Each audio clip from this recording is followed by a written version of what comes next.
Friends, ఇక్కడ భారత్ అలాగే శ్రీలంకతో జరుగుతున్న రెండవ టెస్ట్ లో భారత్ పేసర్ మహమ్మద్ సిరాజ్ అద్భుతమైన మైండ్ గేమ్ తో ప్రత్యర్థి బ్యాటర్ ను బురిడి కొట్టించాడు.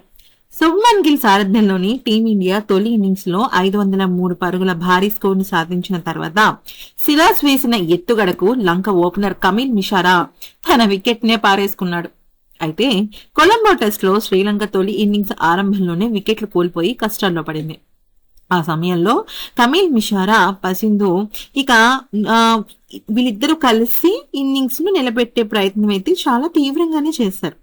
9వ ఓవర్ వేసిన సిరాజ్ మిషిరాను మానసికంగా దెబ్బతీయాలని నిర్ణయించుకున్నాడు. ఆ ఓవర్ లో వరుసగా బంతులను డిఫెన్స్ చేస్తూ వికెట్ కీపర్ వైపు వదిలేస్తున్న మిషారా దగ్గరికి వెళ్లిన సిరాజ్ కొన్ని వ్యాఖ్యలైతే చేశాడు. బంతిని ఊరికే వదిలేయకుండా కాస్త బ్యాట్ తో తగిలించొచ్చు కదా అంటూ నవ్వుతూ కవ్విస్తూ మైండ్ కే మారాడు. సిరాజ్ మాటలకు ఆ సమయంలో మిషిరా చిరునవ్వు చిందించినప్పటికీ ఎక్కడో అతని ఏకాగ్రత దెబ్బతింది. అయితే మరుసటి ఓవర్ వేయడానికి వచ్చిన ప్రసిద్ధ కృష్ణ బౌలింగ్ లో ఆ ప్రభావం స్పష్టంగా కనపడింది. కృష్ణ వేసిన ఒక పదునైన షార్ట్ పిచ్ బంతిని సులువుగా వదిలేసే అవకాశం ఉన్నప్పటికీ సిరాజ్ అన్న మాటలు ఎక్కడో మనసులో తడుతున్నాయో ఏమో తెలియదు కానీ అనవసరంగా అయితే మాత్రం బ్యాట్ అడ్డు పెట్టాడు.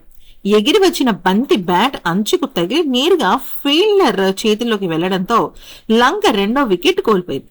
సిరాజ్ ఆడిన మైండ్ గేమ్ పక్కగా భారత్ కు వికెట్ ను కలిసొచ్చేలా చేసింది. సిరాజ్ తెలివితేటలతో ప్రసిద్ధ కృష్ణకు వికెట్ దక్కినప్పటికీ ఈ పర్యటనలో సిరాజ్ సొంత బౌలింగ్ గణాంకాలు కొద్దిగా కలవరపడుతున్నాయి.